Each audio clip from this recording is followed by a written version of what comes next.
In the midst of wintertime and COVID, we've grown accustomed to being inside. With Valentine's Day approaching, why not wow your significant other with a meal made right at home?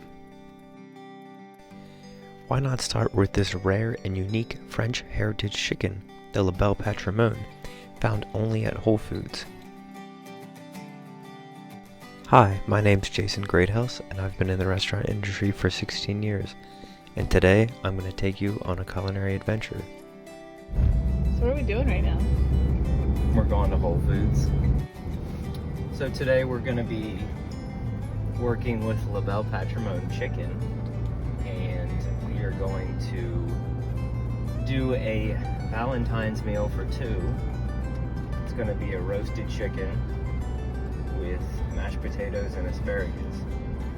It's super easy. I'll walk you through step by step and it'll be great. There she is. Alright, here we go. Alright, so we're gonna go to Whole Foods and get the ingredients, and then we'll go from there. Let's go. Seriously, there's a global pandemic, so let's go. Get some shallots for the compound butter. Alright, so we're gonna get some fresh herbs. Yeah. So many herbs. I'm gonna get rosemary.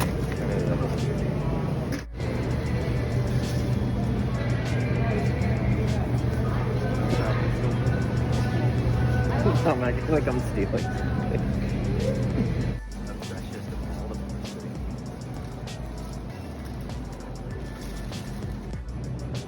So why do you like yellow potatoes better? That's why. Already feel garbage? Because I'm lazy.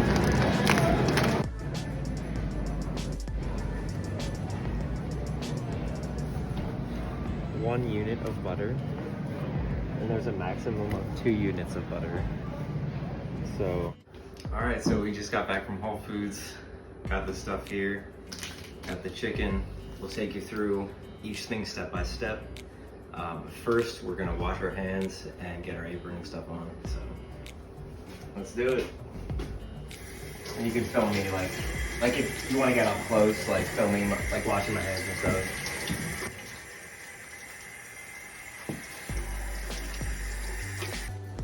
Sanitizer water.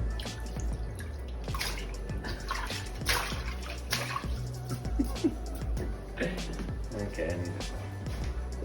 For the chicken, and really everything, we're gonna make a compound butter. Just taking butter and we're gonna add shallots, fresh herbs to it. And it'll be great.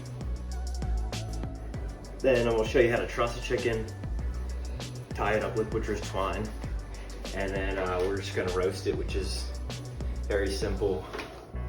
Probably at 375 for probably about an hour, and then I'll teach you how to know when it's done, because it's not just about temperature. You gotta, if your thermometer doesn't work or something could go wrong, you need to know how to check for doneness in other ways. So I'll explain that.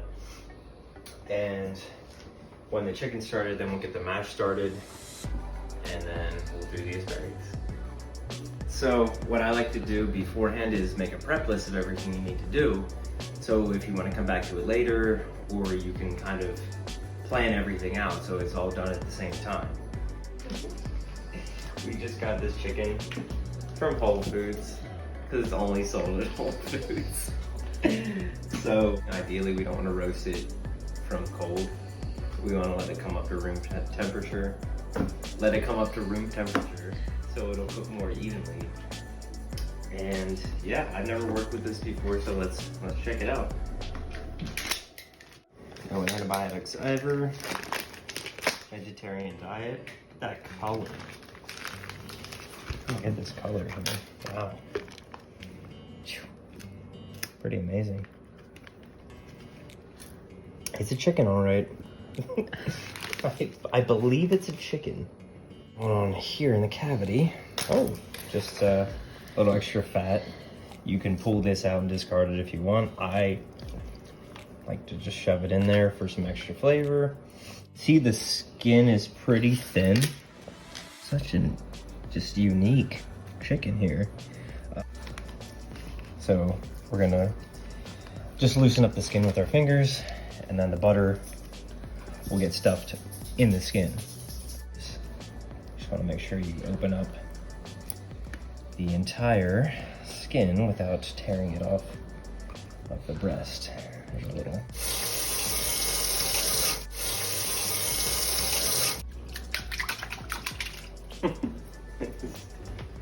It's key to wash your hands a lot because you don't want to cross-contaminate anything. If you're touching raw chicken and then I want to go to touch the salt, then I really couldn't use the salt for anything else. So then I'm gonna touch the chicken with this hand. I'm gonna season with this hand. Get the salt pretty much everywhere, inside and outside. Salt is everywhere right now.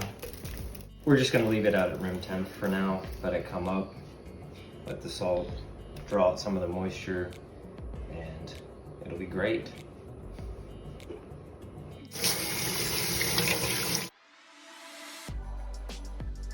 You have a cutting board, but it's sliding around, and you need something to get it to stay. You don't have a mat or anything like that. Just take a wet rag, place it down, and the cutting board is good. Now to make that compound butter, you're going to need your 1 unit of butter, 1 shallot, 2 peeled cloves of garlic, sprig of rosemary, parsley, okay, that was a little rough, but yeah, parsley, and a lemon to bring it all together. Once your knife is all honed up and ready to go, you can start by giving that shallot a small dice.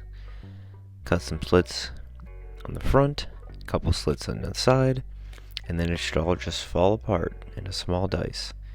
Get that off to the side. Now you're going to cube your butter and let it soften. In the meantime, about a third of that bunch of parsley and 1 sprig of rosemary, and you're just going to begin to slowly chop those herbs up.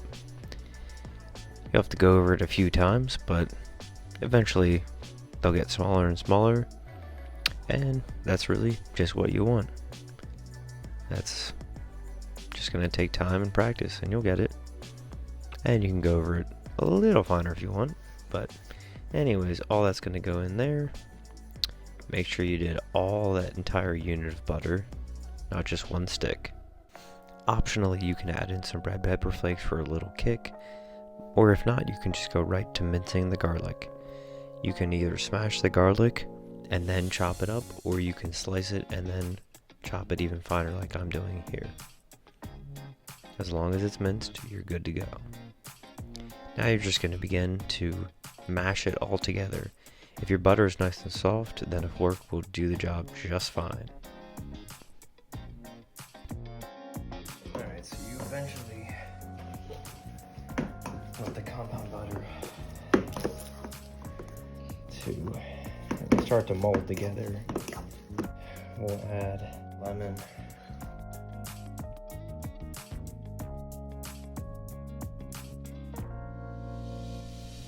One important note is to set aside some of the butter and only use that for the chicken. That way you're not cross-contaminating it when you go to use it for other things like the asparagus or the mashed potatoes.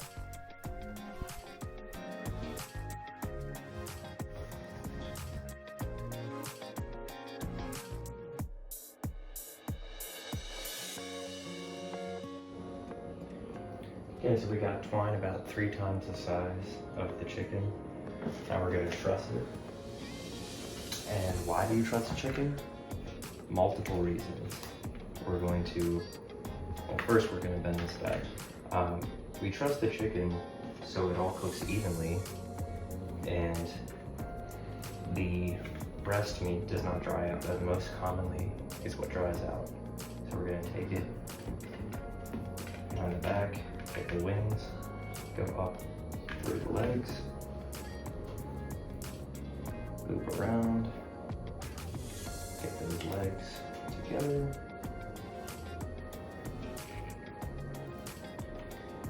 tighten her up, and that's it.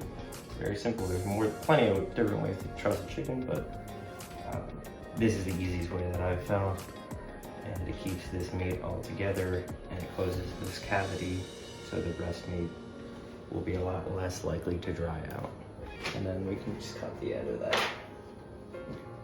Part of putting everything out at the same time is, while that chicken's roasting, we want to get both of our things done by the time the chicken comes out and rests, has time to rest. That's very important. I'm always holding a rag. So that chicken, you're gonna let rest for 15 to 20 minutes. So I put it in for 45 minutes now, and we'll check it after that. But you want to have the potatoes and the asparagus done in the next hour. It's plenty of time, but just be thinking of that.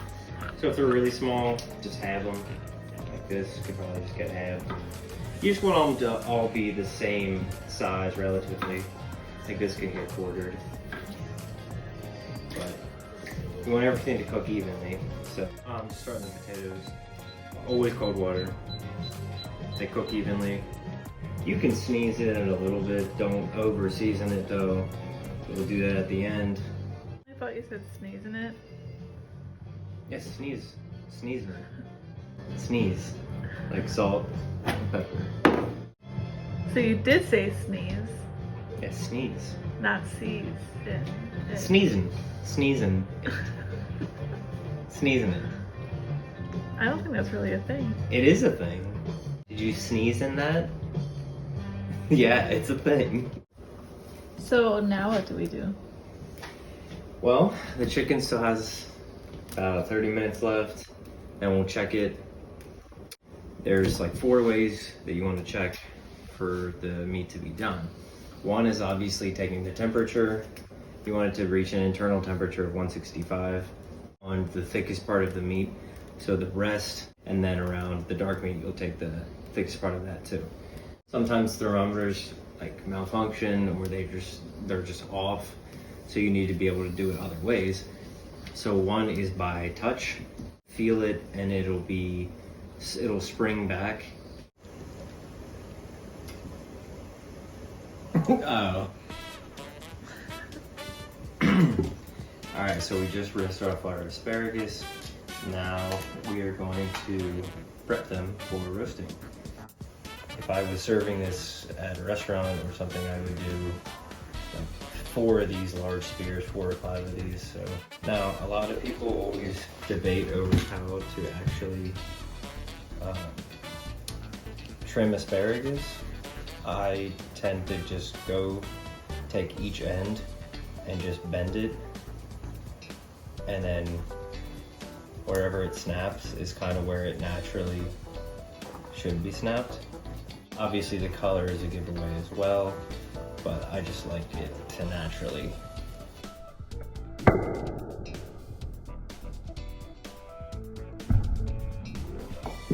Holy crap, break where it's going to. If it doesn't break in the middle, then just start pulling more on this side, and it'll eventually be that. But we also want to make it look a little bit nicer than just snapping it.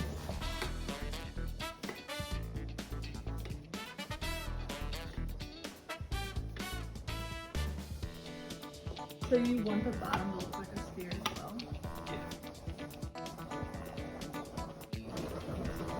Also, that was my attempt at eating raw asparagus. What didn't you like about it? Well, it kind of tasted like a spicy snap pea. Maybe not spicy, it just had this like weird like tang to it. Alright, so your potatoes, you want to be what's called fork tender when they're done, and you literally take a fork, pick it up, and if it falls off like that, then you're fork tender. So, alright, so for the mashed potatoes, you do not want to over mix them because you really only get like one shot. Once you activate the starch too much, they're gonna get all nasty and they won't be any good. But it's okay, because we're gonna do it right now. Get a fair amount of salt. It's a lot of salt. About a tablespoon. And then here the compound butter is gonna come into play again. It's gonna make things a lot easier. As long as you separated it from the chicken and didn't get the chicken juices on here, it'll be very easy. So that is about 4 tablespoons. Get your heavy cream as well. There we go.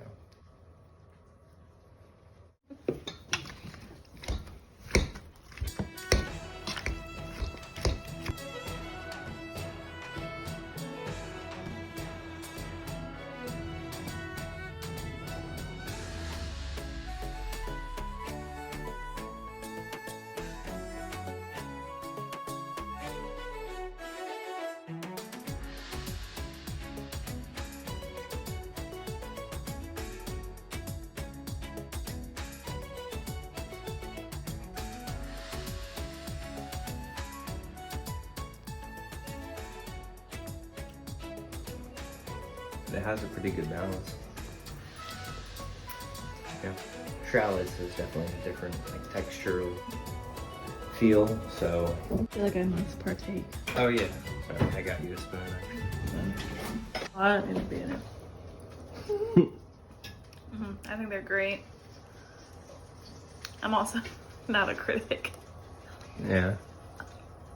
They're good. They're very good. No? There she is. Alright, so it's been probably a little over an hour now. We're gonna pull out the chicken to see how it is.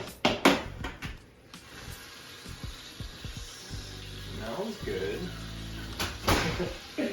Alright, so we're gonna take the temperature.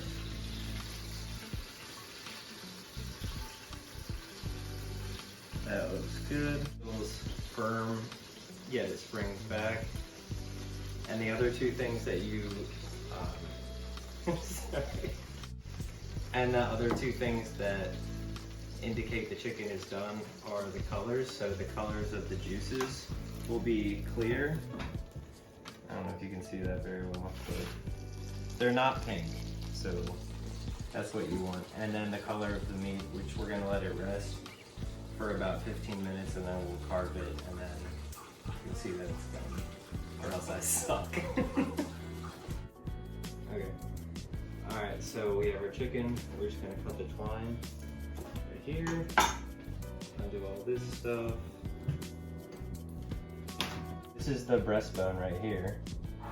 You want to get as close as you can to that bone without hitting it. Like once you make an incision, you'll be able to tell. And then you just follow that all the way down and stay along the bone. So you'll kind of make this swooping motion here, but then you'll just have to feel the bones, and then you just keep going down. And then that part's good, and you just keep slicing at it little by little till you get that part out. Here's the leg that you just break off.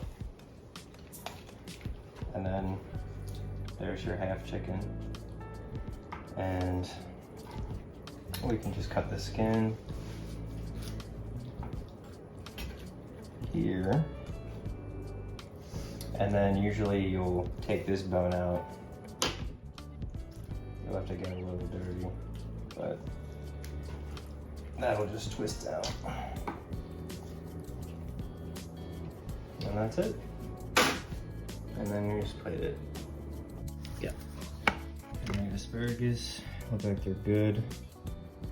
They're soft around the outside, but there's a little firmness in the middle. So you get that little crunch, but not raw. So that's good asparagus. Yep. It's like chew and crisp. It's like the best of both worlds.